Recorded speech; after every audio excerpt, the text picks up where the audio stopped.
After this, I'm moving out. I've already packed. We'll talk later. The words hit me like ice water during what should have been the most beautiful moment of our daughter's wedding ceremony. Douglas leaned close to my ear as Victoria walked down the aisle in her grandmother's pearls, his breath warm against my cheek as he delivered his devastating news with the casual tone of someone discussing dinner plans. My name is Evelyn Sharp, and I'm 58 years old. For 30 years, I've been the devoted wife of Douglas Sharp, managing our home in Charleston, South Carolina, while he built his reputation as a successful commercial real estate developer. Today was supposed to be the culmination of everything we'd worked toward together, watching our only daughter marry the love of her life in the garden behind our antebellum home. Surrounded by 300 guests who'd come to celebrate this milestone with our family, I kept my face serene, my hands steady as they held my small bouquet of white roses. "Of course, dear," I whispered back, my voice carrying none of the shock that was racing through my veins. Douglas straightened his tie and turned his attention back to the ceremony, apparently satisfied that he'd delivered his bombshell without causing a scene. 3 rows behind us, I could see her.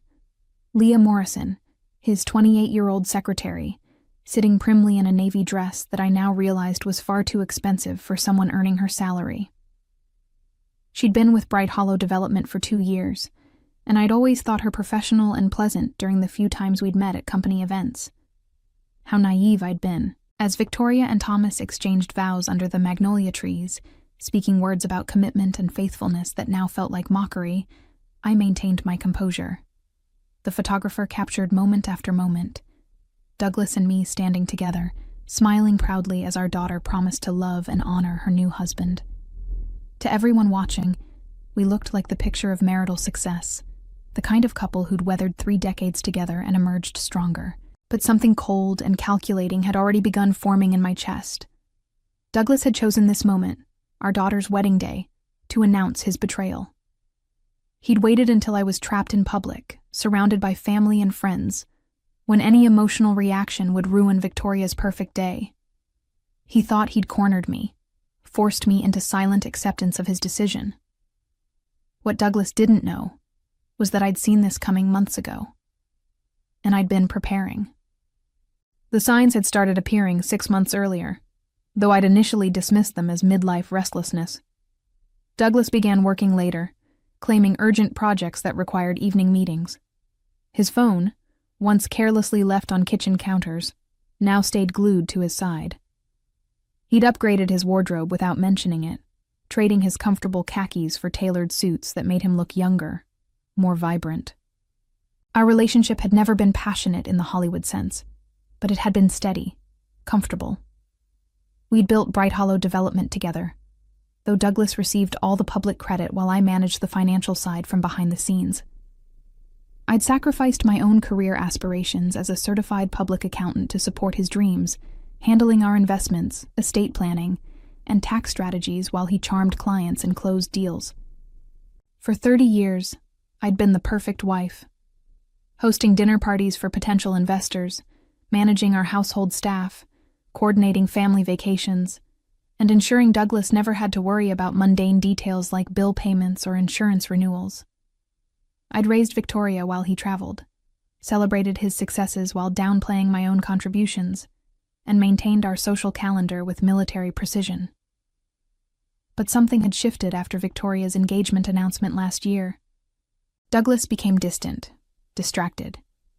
He'd stare at his phone during dinner, claiming to read industry news when I could see the reflection of text messages in his wine glass. He stopped mentioning Leah by name when discussing office matters, referring to her only as my assistant, with a careful neutrality that immediately raised my suspicions. 3 months ago, I decided to conduct my own investigation. It started small, checking our joint credit card statements more carefully, noting charges at restaurants I'd never been to, boutiques that sold women's clothing in sizes much smaller than mine. I discovered a second cell phone bill, paid from an account I'd never seen before. When Douglas claimed he was attending a real estate conference in Atlanta, I confirmed the event had been canceled 2 months earlier. That's when I hired Catherine Webb, a private investigator recommended by my longtime attorney, Harrison Phillips.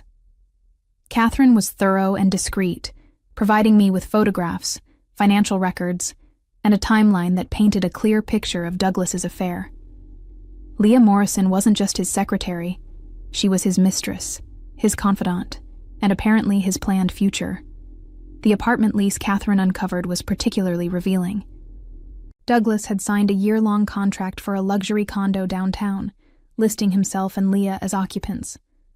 The security deposit had come from a business account he'd opened without my knowledge, funded by money he'd systematically transferred from our joint investments. As I watched Victoria dance with Thomas during their reception, twirling in circles of ivory silk while guests applauded, I felt a strange sense of clarity. Douglas had underestimated me completely. He saw me as the passive wife who'd always accommodated his needs, who'd never question his decisions or challenge his authority. He had no idea what I was capable of when properly motivated. The revelation that shattered my remaining illusions came just 2 weeks before Victoria's wedding. I'd been reviewing our financial statements when I noticed irregular transfers. Significant amounts moved from our joint accounts to an investment fund I didn't recognize. When I called our financial advisor, Patricia Coleman, she seemed surprised by my inquiry. "I assumed you knew about the new portfolio Douglas established," Patricia said, her voice carrying a note of concern. "He specifically requested that all documentation be sent to his office address." That evening, I confronted Douglas directly. He was in his study reviewing contracts when I placed printouts of the unauthorized transfers on his desk. For a moment, his confident facade cracked, and I saw genuine surprise flash across his features. "Evelyn, these are just business investments," he said, but his voice lacked its usual certainty. "I'm diversifying our holdings to protect our retirement." "Our retirement?" I kept my tone level, professional. "These transfers are going to accounts with only your name attached, and according to Patricia, you've instructed that I be excluded from all communications regarding these investments." Douglas stood up, moving to the window that overlooked our garden. "You've always trusted me to handle the financial decisions. Why are you questioning me now?" "Because this isn't handling finances. This is hiding assets." I watched his shoulders tense as the truth settled between us. "I know about Leah, Douglas. I know about the apartment, the secret phone, all of it." He turned around slowly, and for the first time in our marriage, I saw him as a stranger. The man I'd loved and supported for 3 decades looked at me with calculation rather than affection, measuring how much damage control he'd need to manage. "What do you want?" he asked quietly. "I want honesty." The words came out harder than I'd intended. "I want to know how long you've been planning to leave, and I want to know why you're stealing from our joint accounts to fund your new life." Douglas straightened, and suddenly he was the successful businessman again, the man who'd built an empire through charm and determination. "I'm not stealing anything. Those funds represent my contribution to our marriage, and I have every right to protect my interests." "Your interests?" The audacity was breathtaking. "I've been managing our finances for 30 years. I know exactly what each of us contributed, and it's not what you think." That's when I saw the first flicker of uncertainty in his eyes. Douglas had always assumed I was simply paying bills and balancing checkbooks, never realizing the sophisticated web of investments, trusts, and legal protections I'd woven around our assets. He'd never bothered to understand the complexity of our financial structure, because he'd never thought he'd need to. As I left his study that night, I knew our marriage was over, but I also knew that Douglas had made a critical error. He'd underestimated the woman who'd been quietly protecting and growing our wealth for 3 decades. The weeks leading up to Victoria's wedding became a careful dance of deception on both sides. Douglas continued his charade of the devoted father, enthusiastically discussing reception details and guest arrangements while secretly finalizing his escape plan. Meanwhile, I played the role of the overwhelmed mother of the bride, using wedding preparations as cover for meetings with Harrison Phillips, my attorney, and countless hours spent documenting our financial holdings. Harrison had been our family lawyer for 15 years, but this was the first time I'd met with him privately. His office overlooked Charleston Harbor, and I found myself staring at the sailboats while he reviewed the evidence Catherine Webb had gathered. "Evelyn, what Douglas has done constitutes marital misconduct under South Carolina law," Harrison said, spreading photographs and financial documents across his mahogany desk. "The secret transfers, the hidden apartment lease, the systematic depletion of joint assets, all of this supports your position in divorce proceedings." But I wasn't interested in a lengthy court battle that would inevitably become public knowledge. Douglas thrived on his reputation as a successful family man and community leader. His real estate empire depended on trust and relationships built over decades of careful image management. "I don't want to destroy him publicly," I told Harrison. "I want him to destroy himself." That's when we developed what Harrison privately called the surgical approach. Instead of fighting Douglas's asset transfers, we'd let him continue making them while ensuring he was actually transferring money he no longer legally owned.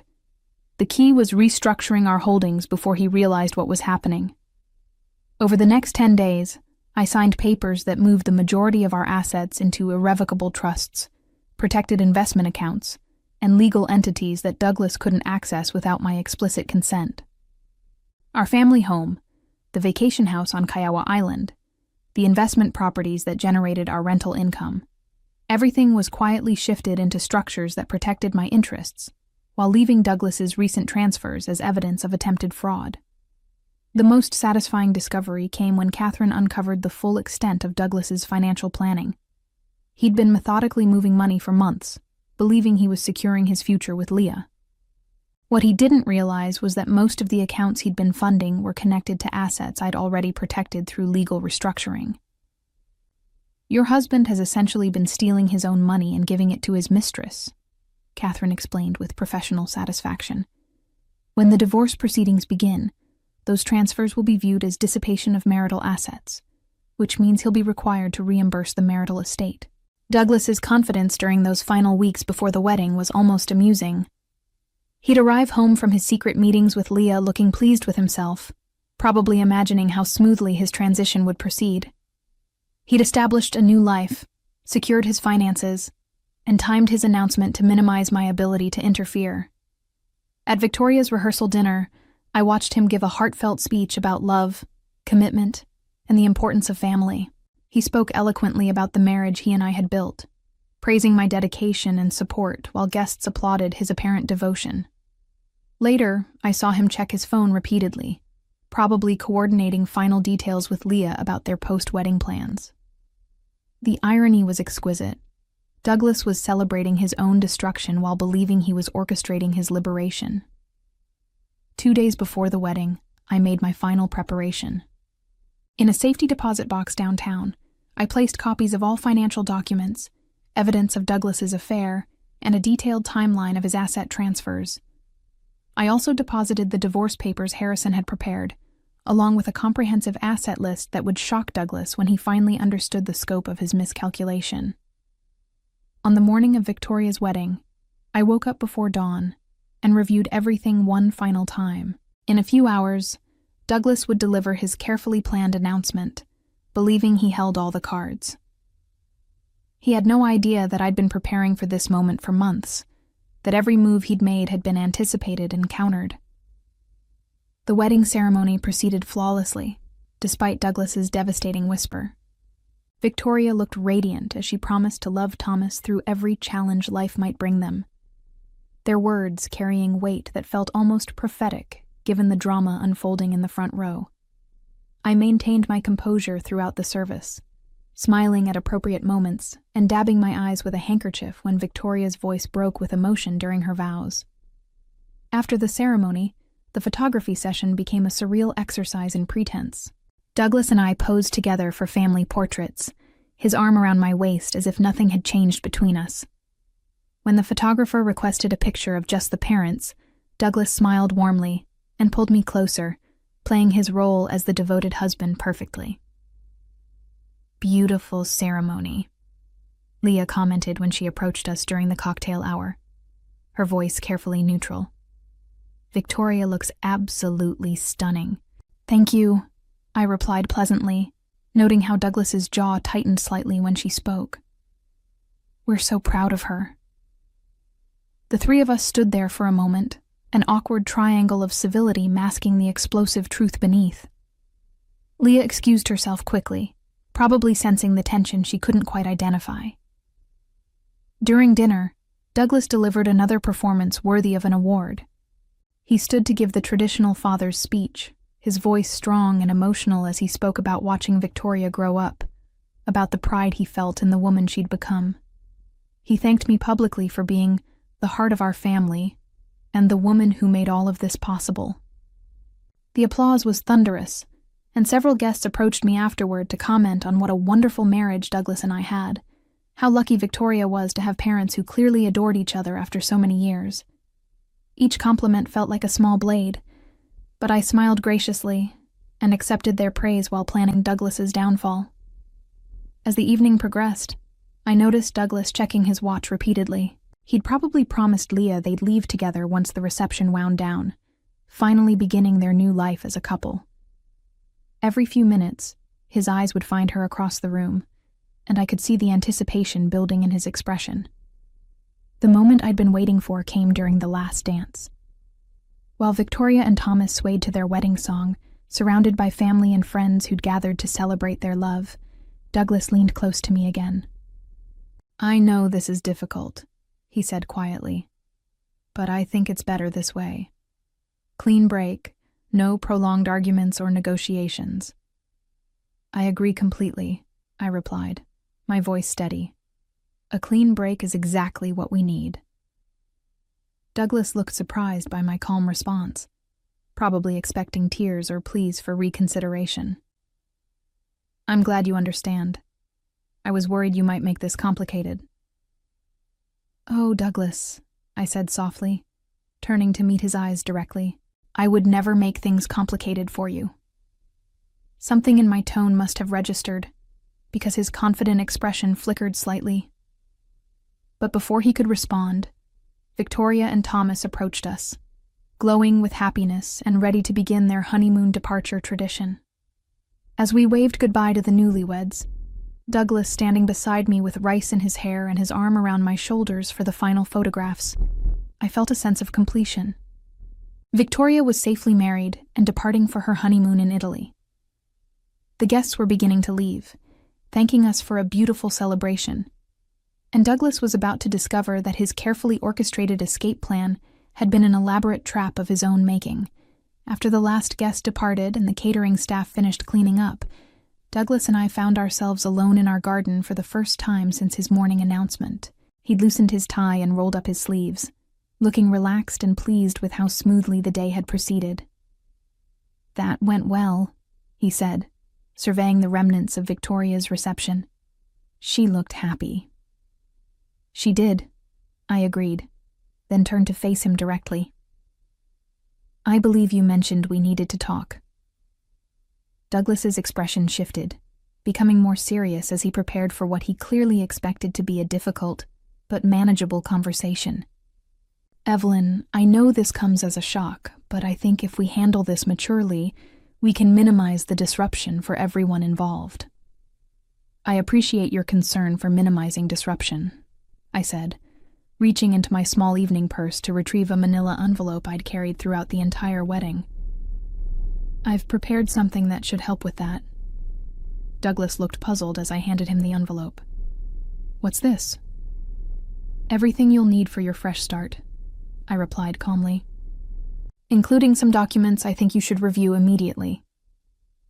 His confusion deepened as he opened the envelope and began examining the contents. I watched his face carefully, noting the exact moment when his confidence began to crack. It started with a small frown as he read the first page, then progressed to genuine alarm as he flipped through the divorce papers Harrison had prepared. "This is dated 3 weeks ago," Douglas said slowly, his voice carrying the first hint of uncertainty I'd heard from him all day. "Yes, I filed them the day after I discovered your secret apartment lease," I explained pleasantly. "Keep reading. The asset list is particularly interesting." Douglas's hands were shaking slightly as he reached the financial documentation. I'd included copies of every transfer he'd made, every hidden account he'd opened, and every penny he'd moved to fund his new life with Leah. But more importantly, I'd included the legal documents showing how those assets had been restructured months before his transfers began. "You can't do this," he said finally, his voice barely above a whisper. "These accounts, these investments, I established them. The money came from our joint holdings."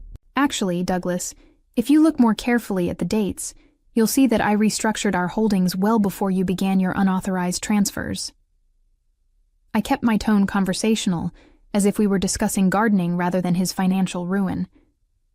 "What you've been moving for the past 6 months is money you no longer had legal access to." The color was draining from his face as the implications sank in.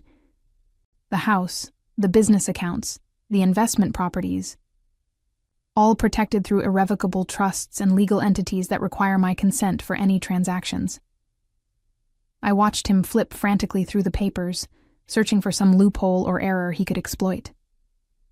"Your transfers to Leah's accounts constitute fraud under South Carolina law. Harrison has already filed the appropriate paperwork with the district attorney's office." Douglas looked up at me with an expression I'd never seen before. Genuine fear mixed with dawning comprehension of how completely he'd been outmaneuvered. "How long have you known?" "Long enough to protect myself properly," I replied. "Long enough to ensure that your betrayal couldn't destroy what I've spent 30 years building." For a moment, we stood in silence among the scattered rose petals and empty champagne glasses, the ruins of Victoria's perfect wedding, serving as backdrop to the end of our marriage. Douglas's panic was immediate and complete. He stood among the remnants of our daughter's wedding reception, clutching the divorce papers while his entire world crumbled around him. The confident man who'd whispered his escape plan during Victoria's ceremony had been replaced by someone desperate and cornered. "Evelyn, please," he said, his voice cracking. "We can work this out. I'll call off the apartment. I'll end things with Leah. We don't have to destroy everything we've built." I looked at him with genuine pity. Even now, facing the complete collapse of his plans, Douglas still didn't understand the magnitude of his miscalculation. He thought this was about jealousy or wounded pride, something that could be smoothed over with apologies and promises. "Douglas, you chose to end our marriage the moment you whispered your announcement during our daughter's wedding ceremony," I said quietly. "You chose to steal from our joint accounts to fund your affair. You chose to hide assets and plan your future without any consideration for the woman who spent 30 years supporting your dreams." His hands trembled as he flipped through the financial documents again, probably hoping he'd misunderstood something crucial. "The business, our reputation.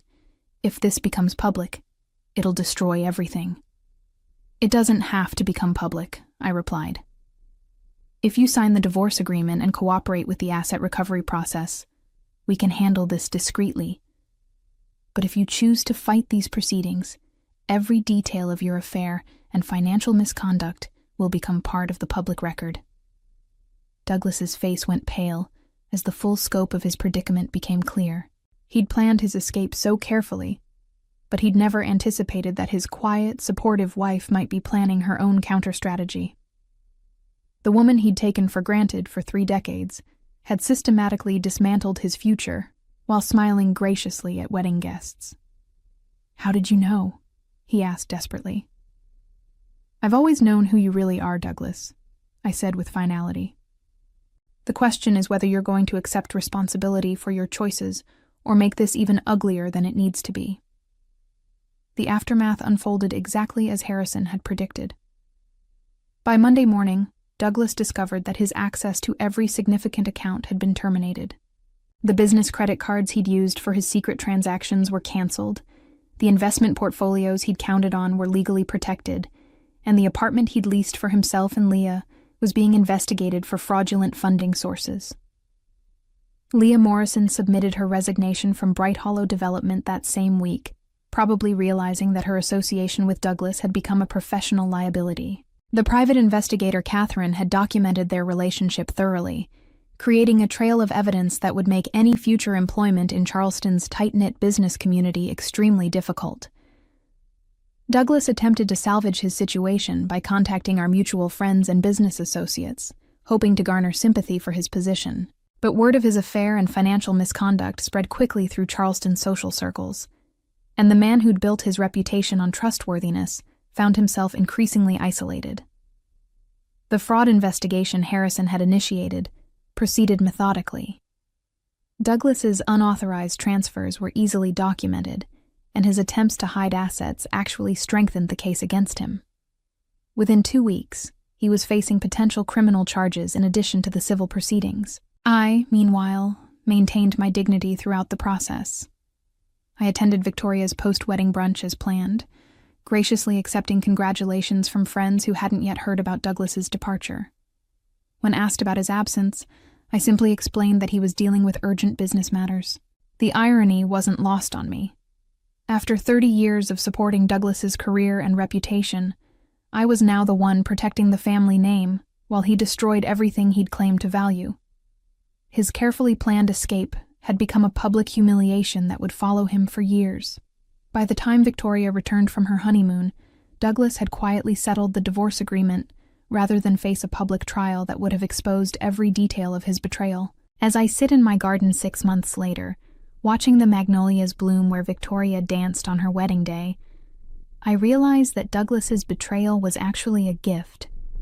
It freed me to discover my own strength and independence after decades of living in someone else's shadow.